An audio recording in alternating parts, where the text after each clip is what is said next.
I got the story for this off the telly. It was a documentary about a ship called the Persia, which was a passenger liner operating before and during the First World War. But the song is about a woman called Eleanor Thornton, who you've probably never heard of, but you do know what she looks like. When I tell you the title of the song, you'll know. Eleanor was very clever and very pretty, and she and her sister used to give the most fantastic parties in London. And lots of the great and the good and the powerful of the day used to come along to these parties.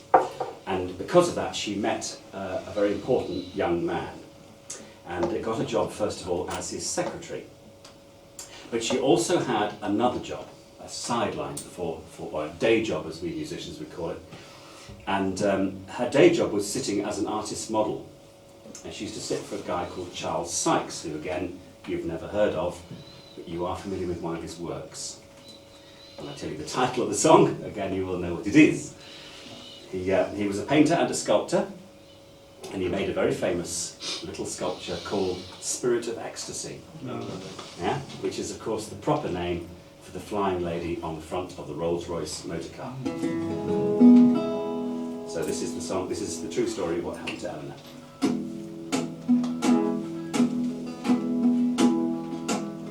She steps onto the gravel.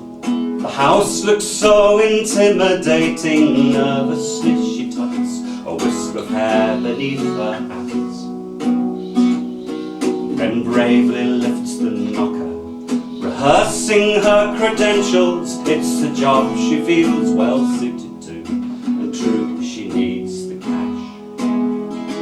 And if you or I had told her then that they would soon be lovers, and for all his lordly bearing, he'd be passionate and true, she'd have smiled in sweet dismissal. I'll only be his secretary. He's married with a daughter, and I'll have far too much to do. Fly, angel, fly. The time has come to try. Now the day is done, the dream begins. The slipstream lifts those silver wings, and away you drift to brighter things, across a beaming sky. Fly, angel, fly.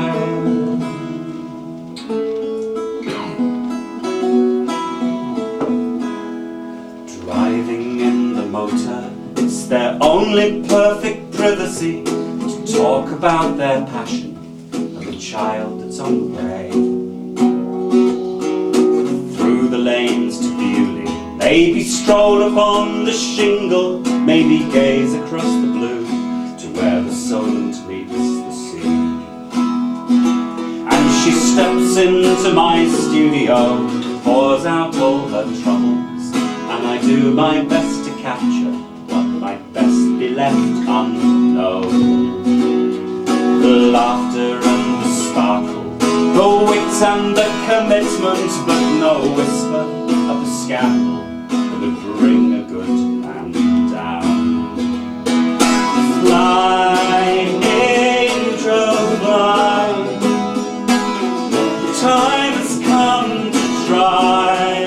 Now the day is done, the dream begins. The slipstream lifts those silver wings, and away you drift to brighter things, across a beaming sky. Fly, angel, fly.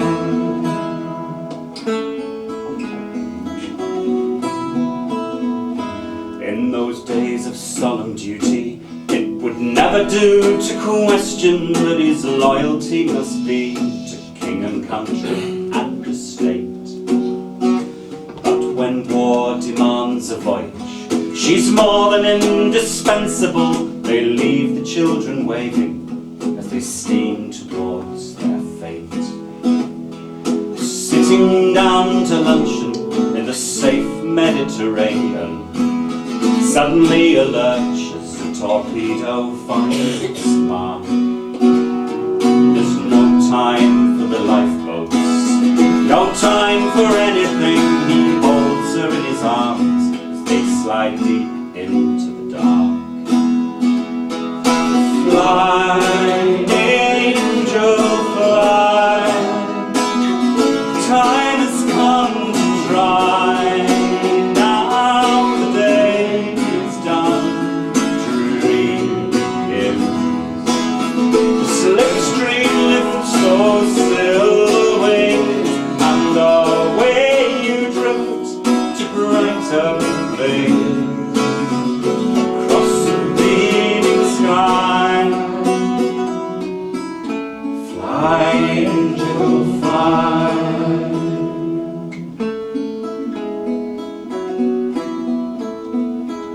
He never could remember how the water came between them in the suffocating din, in all the panic and the fear.